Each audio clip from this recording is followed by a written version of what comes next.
Let us look at proposition number 90 of book 10 of Euclid's Elements. The proposition says to find the sixth upper tone. So let's begin. Set out a rational straight line A. Set out three numbers E, B, C and C, D such that they do not have a ratio of number square is to number square with one another. So that means E is to BC is not equal to number square is to number square. E is to CD is not number square is to number square. BC is to CD is not number square is to number square. And BC is to BD is not equal to number square is to number square.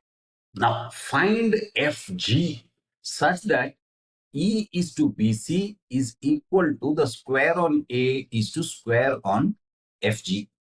Find GH such that BC is to CD equal to FG square is to GH square.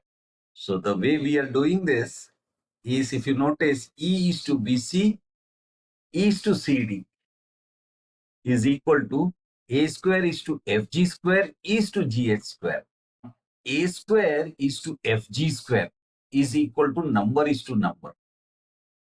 Why? Because E is to BC is number is to number, which implies A square is commensurable with FG square. Since A square is rational, FG square is also rational. So FG is rational. E is to BC is not equal to number square is to number square. So A square is to FG square is also not equal to number square is to number square. That means A is incommensurable in length with FG. Now FG square is to GH square is equal to number is to number. That is BC is to CD. So which means FG square is commensurable with GH square. But FG square is rational. So GH square is rational. Means GH is rational. BC is to CD is not equal to number square is to number square. So that means FG square is to GH square is also not equal to number square is to number square. That means FG is incommensurable in length with GH. So FG and GH are rational straight lines commensurable in square only. So therefore FH is an epitome where FH is nothing but FG minus GH. And now we have to show that it is the sixth epitome. So we have this E is to BC equal to A square is to FG square and BC is to CD equal to FG square is to GH square.